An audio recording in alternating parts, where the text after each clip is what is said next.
Well, thank you. I hardly recognized myself in the introduction. Thank you very much. I appreciate it very much. We are bringing Tom DeLay out here to campaign.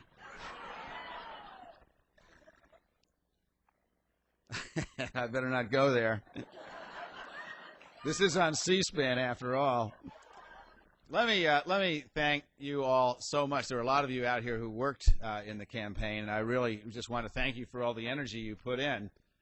It was a disappointing campaign in the end, but as it turned out, it was an extraordinary thing because there were so many people who got into politics for the first time and then stayed in politics. This is how we win elections, is I get ordinary people involved in politics.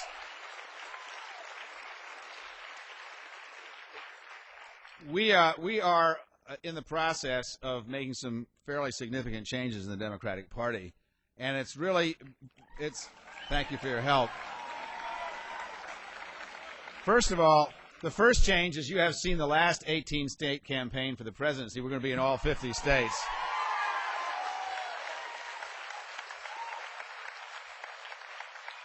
As we raise money, we are investing that in state parties. The Democratic Party is going to be the grassroots party. We're going to have Democrats in every single precinct, including those in Kansas, western Nebraska, and Mississippi.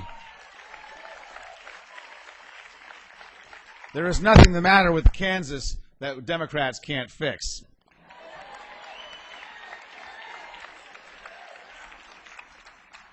Because the real truth is there's no such thing as a red state or a blue state. They're all purple. Some are more purple than others, and our job is to get them all deep purple and then blue. And we can do that.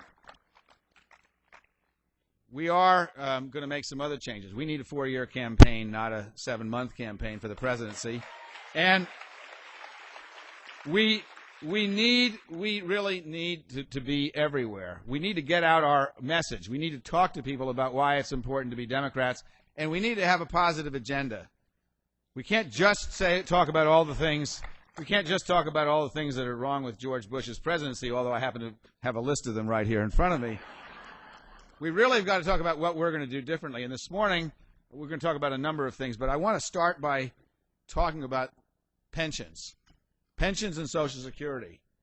When the president, the president rules by polls. He doesn't really care that much about issues. He looks at the polls and he drives the agenda based on the polls. And the polls told him that he could get away with privatizing Social Security if he told older people, I'm now in that category, having passed 55, but if he told older folks that we were going to be okay, then the 20 and 30-year-olds would sign right up. They made a fundamental mistake by assuming 20 and 30-year-olds were dumb. They thought the 20 and 30-year-olds wouldn't notice that the bill for this was $4.5 trillion added onto a deficit, and they were going to sacrifice their own kids' environmental protection and ability to attend college if that's what they did.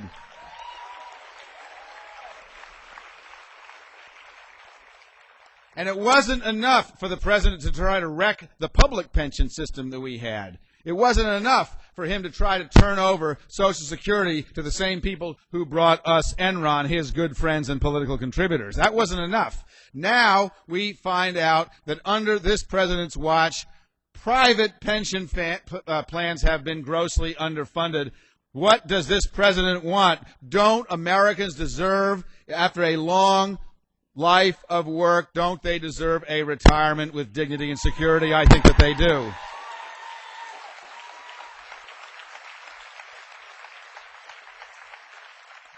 This week, the Labor Department estimated that in 2004, underfunding of pension plans grew to $450 billion. 60% of companies take advantage of outdated accounting rules to avoid making annual contributions. The president wants to take away our Social Security, and then he's going to take away the private pension plans too. What does he think ordinary Americans live on after they get to be 65 years old? We need a president who understands working people in this country, and we will have one after 2008.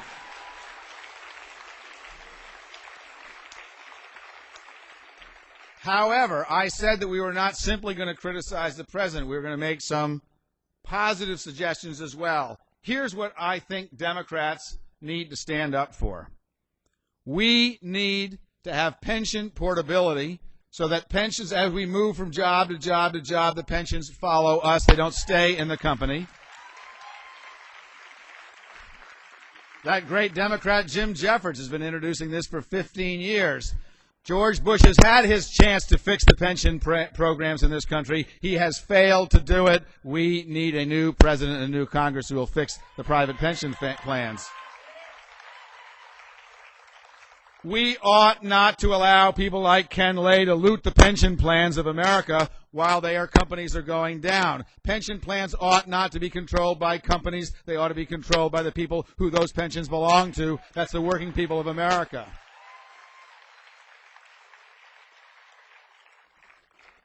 Enron began around the time the president took office.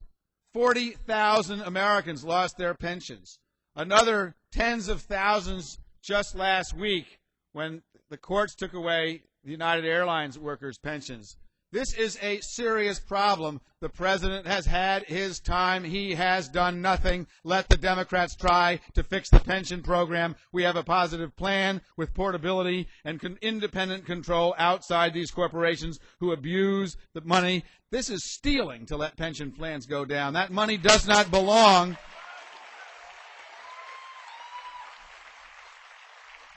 That money does not belong to these companies who are bailing themselves out of bankruptcies. It belongs to the people who they promised it to in their contract. It has been set aside. We want these pensions in America to be independently run so that they are not looted in the throes of bankruptcy while CEOs make $30 and $40 million a year. That is wrong.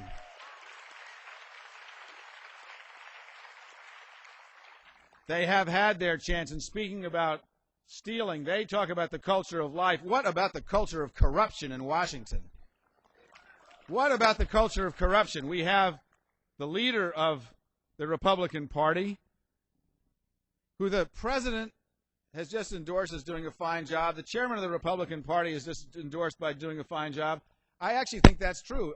The Republican definition of a fine job is to be reprimanded 3 successive times in a row for ethics violations and have a 4th one. The Republican definition of a fine job appears to be that if your leader is under investigation and 3 of his cronies have just been indicted and found that they took $600,000 of corporate money and illegally put it into Texas campaigns. That's how the Republicans do business. They think it's fine. Americans don't think it's fine. We need to get rid of the culture of corruption and abuse of power in Washington.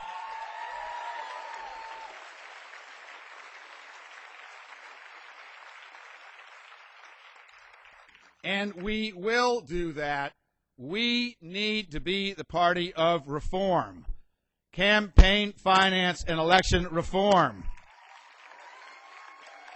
Real campaign finance reform. I used to say during the campaign that if you want campaign finance reform, don't wait till politicians do it. Just go out and do it yourselves. Send us $25 on the internet. We need to train Americans to do that. If middle class and working Americans are worried about loss of control because the Republican Party controls everything now, the courts, presidency, the House, and the Senate, you can fix that. It costs you $25 once in a while. Contribute to a candidate that you like over the internet. We'll take back America. We'll buy back America from the corporate interests, $25 at a time, because there are a lot more of us than there are of them.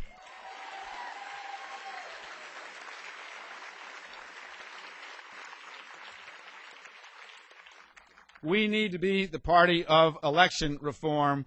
We ought to do everything we can to make it easier for more Americans to vote. The Republicans are all about suppressing votes. 2 voting machines if you live in a black district, 10 voting machines if you live in a white district. I think every single American ought to be able to vote.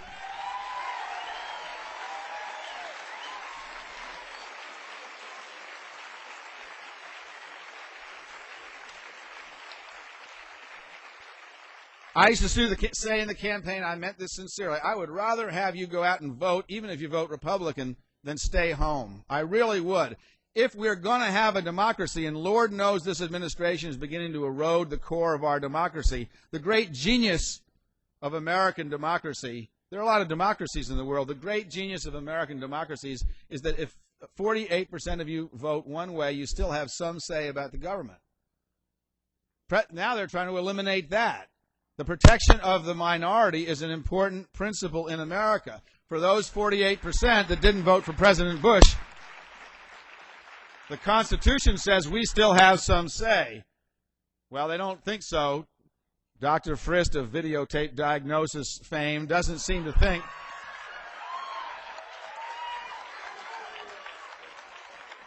Dr. Frist doesn't seem to think that the minority of us have any say. We don't have any say in the House. We certainly don't have any say in the White House. We don't have much left in the courts, although the courts are still too liberal for Tom DeLay. He wants to impeach him because they didn't agree with him 100%. I always thought an independent judiciary was important for a strong democracy. And you know what? When the Democrats take over, it will be important again. It will be important again.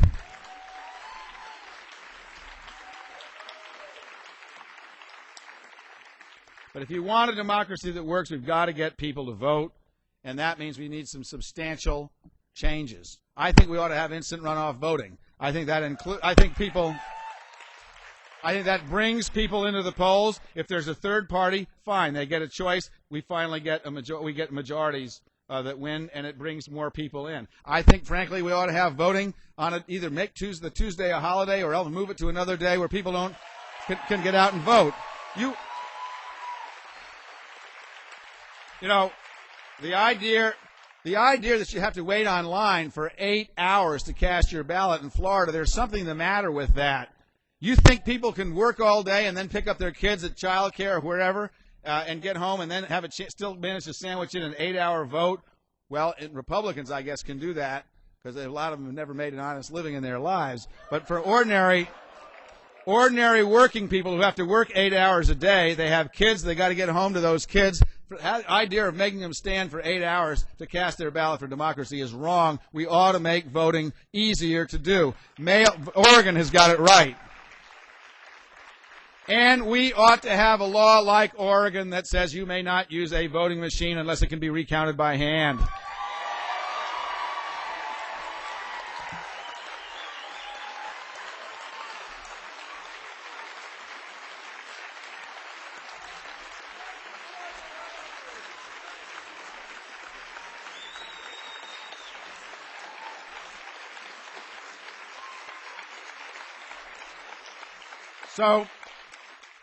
So let me just say just a couple more things. I'll use up my allotted 5 minutes. First of all, I want to thank Roger again for his kind introduction. I really did hardly notice myself, and I appreciate it.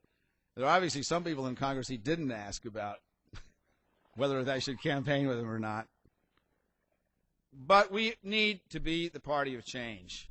This is an extraordinary opportunity for Democrats. We've suffered a couple of serious defeats, but we're energized because we know that our vision for America is much better than the dark, difficult, and dishonest vision that the Republican Party offers America. We're in a war because the people that got us there weren't truthful with the American people. Our children are being poisoned by mercury. You know, there's an extraordinary evangelical group that now understands the real dangers of mercury poisoning. There are a lot more friends than we think we have in the progressive Democratic community in this country, and we ought to reach out to evangelical Christians because, you know something? I got a call from an evangelical Christian shortly after I took this office. He said, I'd like to come and talk to you. And I said, well, I'm happy to talk to you, but there's probably some things we may disagree on. And he said, we're tired of being taken advantage of every 4 years by the Republicans, who will talk to us about two issues that they think are going to get us organized. What about the other injunctions to take care of people who don't have as much as you do, to reach in and bring everybody into the tent, to be good stewards of the Lord's environment? The Republicans never talk about that kind of stuff. Those things are important to evangelicals. There are votes to be had for Democrats among the evangelical Christian community, and we ought not to shy away from that.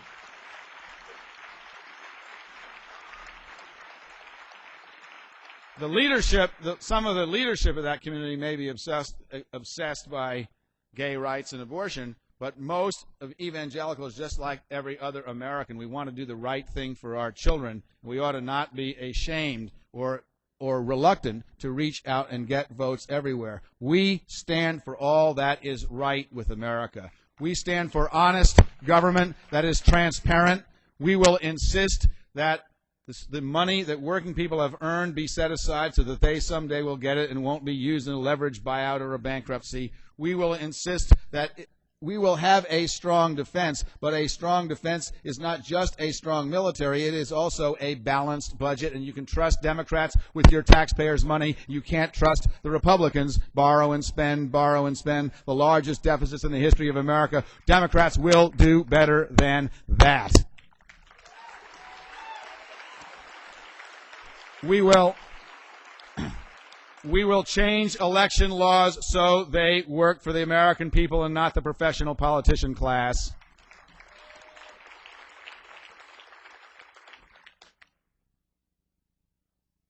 The only other thing that I just want to briefly say, and then I'm out of here, is thank you.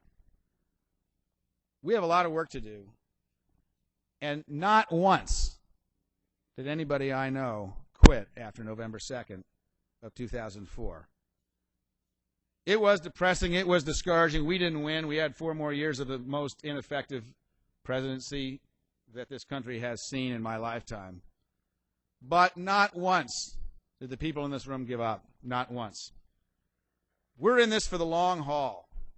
This is not about politics. This is about an extraordinary invention. It's about America. America is an extraordinary invention, and we haven't always been perfect over our 200 and some odd years of history. But we have always believed in the best of human beings. It's an extraordinary invention because even though we didn't always do the right thing, we knew what the right thing to do was, and we tried to do it. The greatest blow to America that we have suffered in the last 4.5 years is the descent of cynicism and the belief that propaganda and manipulation will actually succeed in America. I think it will not.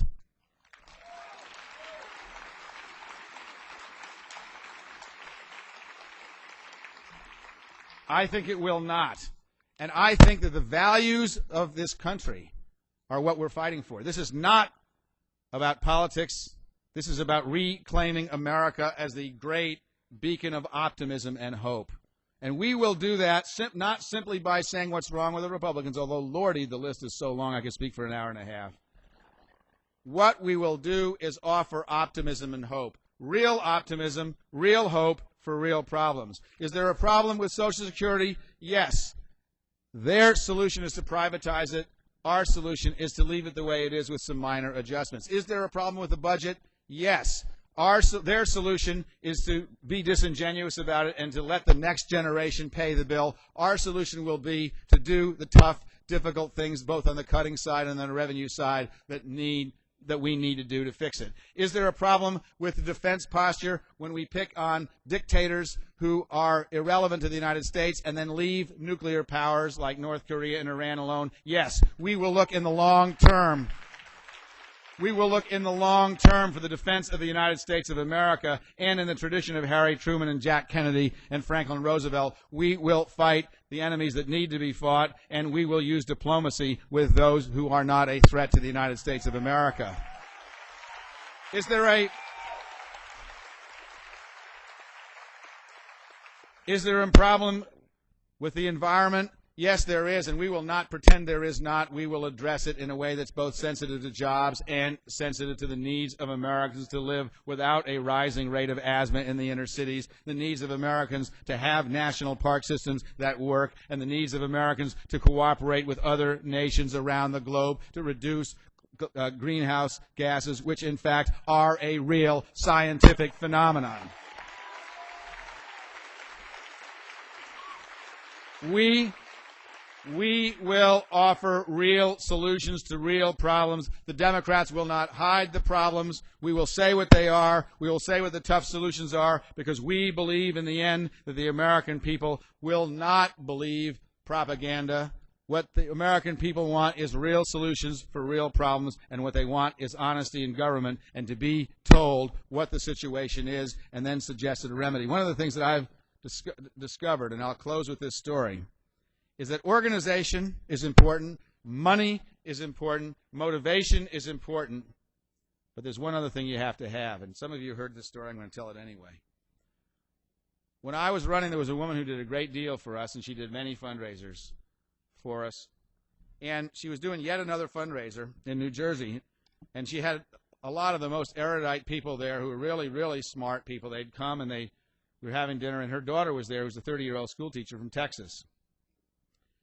And we were talking about separation of church and state after dinner, and everybody was agreeing that the Republicans kind of erred on that and went too far and so forth and so on. We ought to have separation of church and state in this incredibly diverse country that we have. And the young lady piped up and said, now, Governor, just a second, I'm an evangelical Christian, and we don't think there ought to be separation of church and state. We think this is a Christian nation. And you could have heard a pin drop, and the former ambassadors in the crowd kind of used all their diplomatic language. We got through it and shimmied around it and changed the subject and all that. And after dinner, I was thanking everybody for coming and contributing and everything. And I went up to her and I said, how is it that you managed to support me as an evangelical Christian? There's some things that you can't possibly agree with me on, such as civil rights for all Americans and a right of a woman to make up her own mind about what kind of health care she has. And she said, she looked at me and she said, I deeply disagree with you on some of the issues that you believe in. But we support you for two reasons. The first is that our child has polycystic kidney disease. And in Texas, that means that not only can we get no health insurance for our child, but we can't get any health insurance for anybody in our family. And we think everybody in America ought to have health insurance.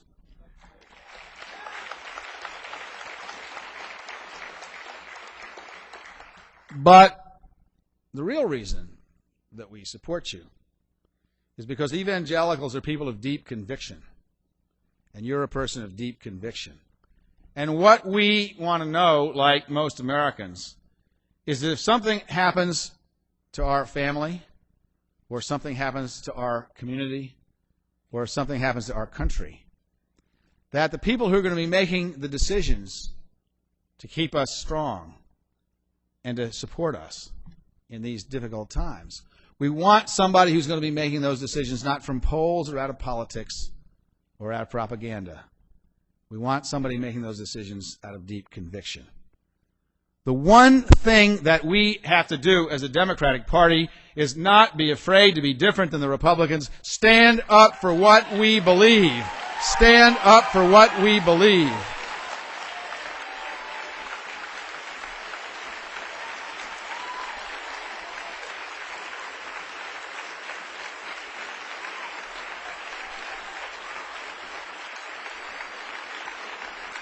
And if you stand up for what you believe, vote by vote, precinct by precinct, election by election, year by year, we will take this country back for the people who built it. Thank you very much. Thank you. Thank you very much.